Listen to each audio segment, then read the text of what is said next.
Bismillah ar-Rahman ar-Rahim. We are starting our tafsir of Surah Aal-Imraan bihawlillahi wa quwwatih. First of all, a few words on this surah and indeed the one before it.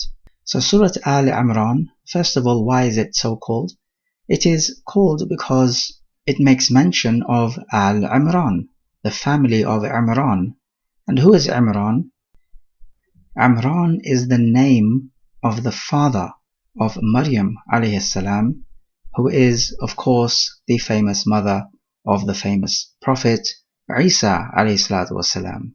So that is the naming of the surah. As for the surah itself, just like Surah Al-Baqarah, it is a Madaniyah surah. And unlike Surah Al-Baqarah, which spoke much about the Yahud and criticized them, Surah Al-Imran speaks much about the beliefs of Christianity and criticizes the Christians. Ibn Kathir says that the first 83 ayat were revealed in regard to the delegation of a place called Najran, and this delegation were Christians, and they had a disagreement obviously with the Prophet about Isa alayhi salam. He is the focal point of disagreement between Muslims and Christians. The story narrated about them is interesting. They came to Al-Madinah. They were wearing their traditional clothing. They entered the masjid and they wanted to pray, these Christians, and the Prophet allowed them to pray, and they prayed facing the east. Afterwards, they had this discussion and disagreement about Isa alayhi salam. The Prophet first of all began by inviting them. He said to their two leaders, Aslima, embrace Islam. They replied by saying, we have embraced Islam before, meaning before you we were believers. The Prophet said, no, this is not true. The fact that you claim that Allah has begotten a son, and you worship the crucifix, and you eat pork, prevents you from entering Islam. They replied by saying, if you say that Isa alayhi salam is not the son of Allah, then who is his father? So the Prophet argued back and said, do you people not acknowledge that Allah is the living and never dies, and that Isa alayhi salam will die? They said, Bala, yes. The Prophet asked, do you not know that Allah is the Qayyim? He upholds everything and provides for it and preserves it. They said, Bala. The Prophet asked, can Isa alayhi salam do anything of this? They said, no. The Prophet asked, do you not know that nothing is hidden from Allah in the earth nor in the heavens? They said, Bala. The Prophet asked, does Isa alayhi salam know everything in the heavens and the earth? They said, no. He then asked, do you not know that Allah fashions the humans in the wombs however He wills, and that Allah does not eat nor drink? They said, Bala. And the Prophet asked, do you not know that Isa alayhi salam was fashioned in the womb of his mother, and he eats and he drinks, and he relieves himself? They said, Bala. So then the Prophet said, how then can he be a god as you claim? The Christians became quiet, and at this point this surah, Al-Imran, was revealed. To which the Christians replied, O Muhammad, do you not say that Isa is the word of Allah and a spirit from him? The Prophet said, yes. And the Christians replied, this is enough for us. And they refused to embrace Islam.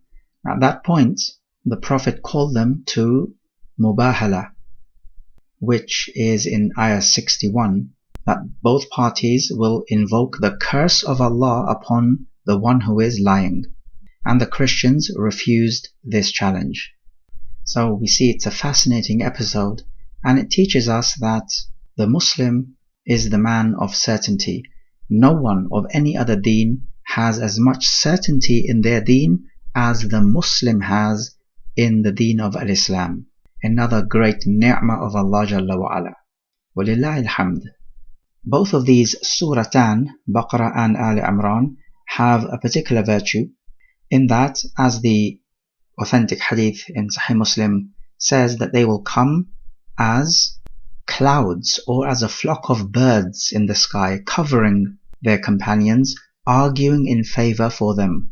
And the Prophet goes on to say, اقرأوا سورة البقرة فإن أخذها بركة وتركها حسرة ولا تستطيعها البطلة. And recite Surah Al-Baqarah because taking it is blessing and leaving it is a grief, and the batala are unable to cope with it. Muawiyah ibn Salam says that it has been conveyed to me that al-batala means the magicians. So in other words, the magicians are unable to cope with Surah Al-Baqarah. Let's take the first 6 ayat.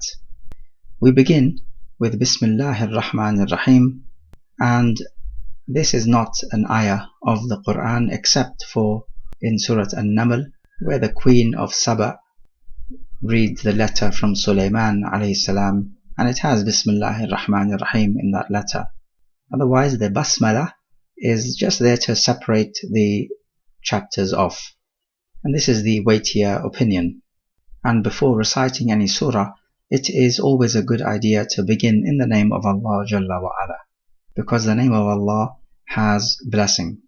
The first ayah reads Alif Lam Mim. This is exactly the same as Surah Al-Baqarah. We have spoken about this before.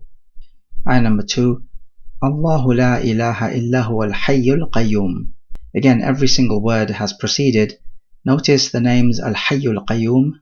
They preceded us in Surah Al-Baqarah in the Ayatul Kursi, and they are mentioned here. This is the second place.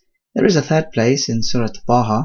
وَعَنَتِ الْوُجُوهُ لِلْحَيِّ الْقَيُّومِ وَقَدْ خَابَ مَنْ حَمَلَ ظُلْمًا. So these are the only 3 places in the Quran in which these special names are mentioned. The Prophet ﷺ says, whoever makes dua using these names, then Allah will answer this dua and give him what he wants. So these are powerful names. Al-Hayy, like we said before, this is the one who is living, and Qayyum is the one who gives others life and others existence. So Al-Hayy is pertaining to Allah intrinsically, and Al-Qayyum is pertaining to what Allah does to other things or to other created beings. Ayah number 3, نزل عليك الكتاب بالحق مصدقا لما بين يديه وأنزل التوراة والإنجيل. So نزل from tanzil, to bring something down. عليك, upon you, O Muhammad ﷺ, al-kitab, the book, meaning the Quran. Bilhaq, we have spoken about this. It has 2 meanings. Bilhaq meaning it is true that the Quran is from Allah, and the second meaning is bilhaq, the information in the Quran is the truth. Musaddiqan, from saddaqa yusaddiqu tasdiqan, is to declare something to be true. So it is declaring the veracity lima bayna yaday, of what came before it, meaning from the scriptures that came before it. Now this tasdiq is done in 2 ways. Number 1, the previous scriptures foretold the Quran and the last prophet, and here we have the Quran being revealed. So it is a manifestation of the prophecy of the previous scriptures. So in that sense it's a tasdiq. And the second way it makes tasdiq is that the Quran is basically a judge. It is judging that the previous scriptures were the truth from Allah. You notice the word musaddiqan is mansub bil fatha, and this is because it is a hal. The verb of the hal is nazzala. And he says that he sent down the Tawrat and the Injil. Now of course the famous books, At-Tawrah, the scripture given to Musa alayhi salam, Al-Injil, the scripture given to Isa alayhi salam. Word of warning, the Injil is not the Gospels that you find today, the Gospel of Matthew, Mark, Luke and John. This is not the Injil as the Christians claim. These are books written by unknown people. Nobody knows who these 4 men were. We have no biography of them. It is simply like an unknown person in a chain of narration in a hadith. If there is an unknown person, do we accept the hadith? Absolutely not. And so it's just like this. These people are unknown, so how can we accept anything they say when they are unknown? But the Christians do not have this academic rigor like the Muslims do. Alhamdulillah, our deen is preserved. Now these words At-Tawrah and Al-Injil, it appears these names are not Arabic names originally. Some scholars claim that they are Arabic names. So for the Tawrah, they said it means light, and others said it comes from Tawriya, which means equivocation, so telling half-truths. They say that the Tawrah did not speak clearly, it spoke in indications and equivocations. But this does not appear to be correct.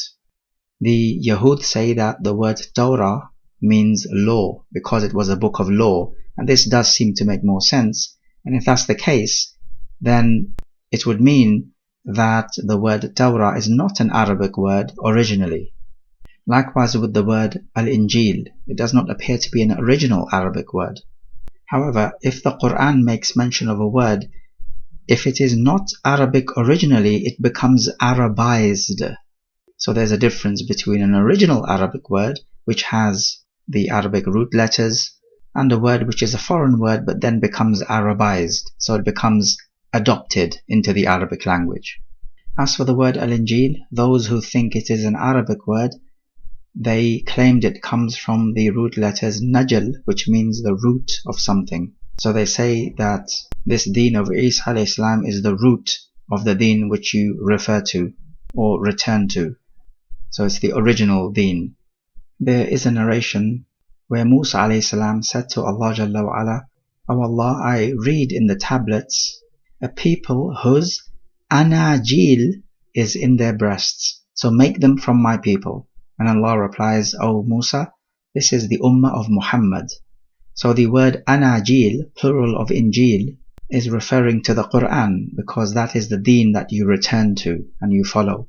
So we are not sure if this narration is authentic, but it really does not matter too much because the name does not appear to be Arabic in its origin. We also notice he says Nazzala for the Quran and Anzala for the Tawrat and Injil. Nazzala is more emphatic, meaning sending it down time after time. That's because the Quran was sent down in installments, so there were many sending downs. Whereas the Torah and the Injil, they say, was sent down in one lump sum. And so this would be an advantage for this ummah as well, in that the Sharia was revealed gradually. We were not thrown into the deep end from day one. And number 4, min qablu, from before, hudan linnas, as a guidance for the people. Hudan is mansub because it is a maf'ul li ajlih, the passive participle, which is a justification. So this is to say, why was the Torah and the Injil sent down? The reason it was sent down was hudan, a guidance. So this is a li ajl, meaning the reason why, or ta'lil, the justification. It was a guidance, linnas, to the people. Some say the word nas or ins comes from the verb nasiya, to forget, because mankind forgets. This is a suggestion. And he says, وَأَنزَلَ الْفُرْقَانِ, he sent down the Furqan from the word farq, meaning separation. So farraqa, tafriq, means to separate something. Furqan is a criterion, means it separates the truth from the falsehood. Okay, now what does this word Furqan refer to? We know what it means. It means criterion between right and wrong. Now some said it refers to the Quran, and he's repeating it for emphasis. Otherwise, he's already mentioned the Quran in the previous ayah, so why would he repeat it now? Some others have said it refers to anything which makes plain the difference between right and wrong. This could include the Quran, but also other things. For example, the Battle of Badr. That's called the Yawm al-Furqan, the day of criterion. It's separated between the righteous army and the evil army. And other ayat of Allah Jalla wa Ala as well, such as the moon splitting and other such signs which differentiate between the right and the wrong, the guidance and the misguidance. And he says, indeed those who kafaru, kafara has the idea of covering something. It means ingrate, because the ingrate covers the favors done to him. So kafir billah is the one who is an ingrate to Allah Jalla wa Ala. And it has come on to mean the one who rejects something. So kafir billah is one who rejects Allah. We, the Muslimin, are ordered to be kuffar in the taghut, in the false gods. We reject the false gods. You have to be a kafir first, then Muslim second. Here he says, kafaru bi ayatillah, those who reject the ayat of Allah. So these are ayat of the Quran and other types of revelation given to the Prophet, testifying to the veracity of the Prophet. We said before ayat are of two types, ayat kawniyah and ayat shar'iyyah. The atheists will even make kufr in the ayat kawniyah, such as the sun and the moon, the celestial bodies, the diversity of life, and so many other things. They will say this is just natural, it just happened to happen, and ultimately it is just a beautiful chance. They will deny that it comes from Allah Jalla wa Ala. He says they will have an adhabun shadid, a painful torment, definitely in the akhirah.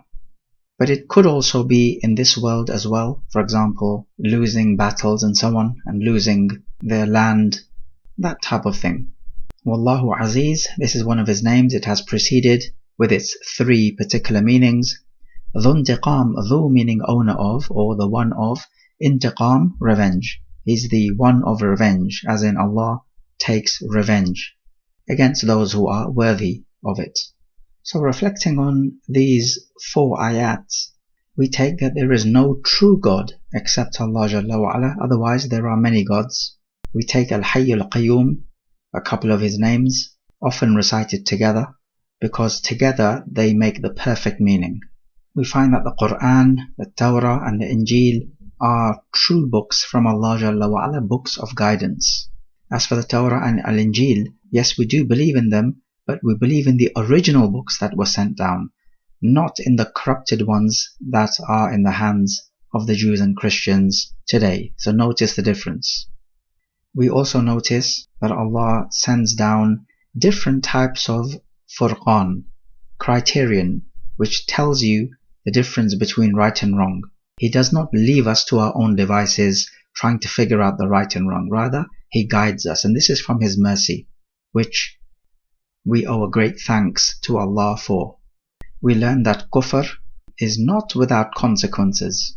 We also have an indication that the Quran abrogates the previous scriptures, because if the Quran came afterwards, then it would abrogate the previous scriptures.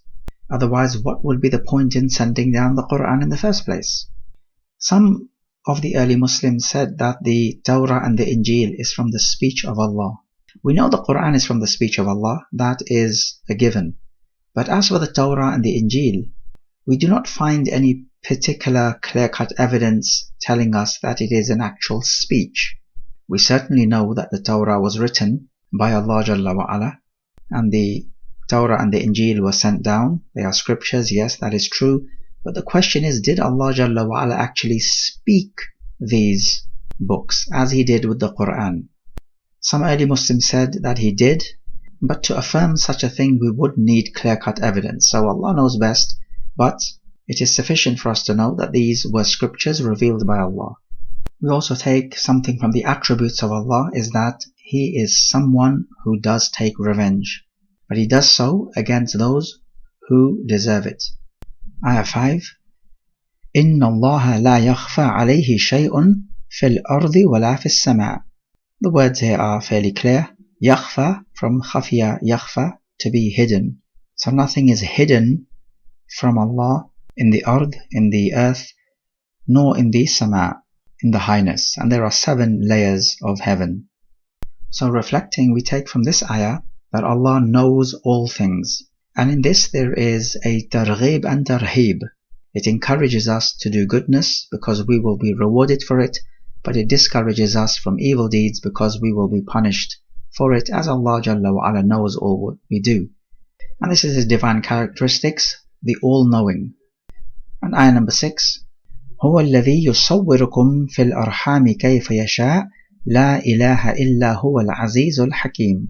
هو الذي, He is the one, يصوركم, from taswir, which means to give an image, because surah means an image. So yusawwir means to make an image.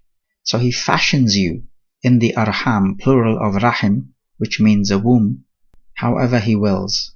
So we do not control how we look like. La ilaha illa huwa al-azizul hakim. Clear. So reflecting on this, we take that it is absolutely astonishing how when a child is born to a person, he says, I made this child. You often find the kuffar uttering words of kufr like this, and they are unable to distinguish between a creator and a conduit. Allah is the creator, the parents are conduits, the sabab. The parents do not create a thing. The parents are unable to fashion their children however they want. Creation is a quality of Allah Jalla wa Ala uniquely. Humans only recreate. They have materials given to them by Allah, and then they mess about with them and make things. So they recreate using pre-made materials. When he says La ilaha illahu, he is giving the idea that all these other false gods that you people are worshipping, can they create the child in the womb? Of course not. That shows that they are false gods because they do not have the attributes of a real God. And we also take the two names of Allah, Al-Aziz and Al-Hakim. Al-Aziz has three meanings to it. Al-Hakim also has three meanings, and we have discussed that already. And just in case the kuffar say, no, the child is fashioned because of the genetics, and this is all a biological process. There is no divine hand in this whatsoever.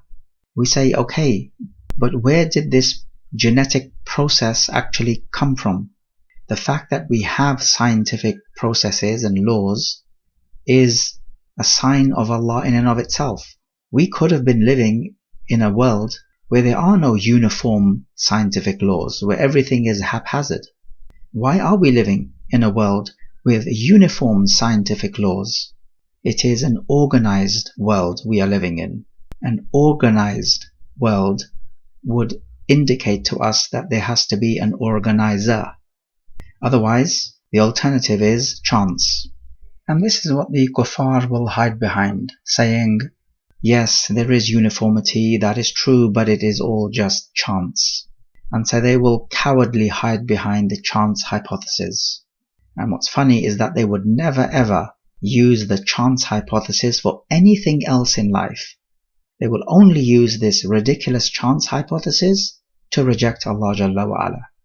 And there's not much that can be said to convince such people with closed hearts. We ask Allah Jalla wa Ala to give us a living heart, not a dead one. هذا والله أعلم.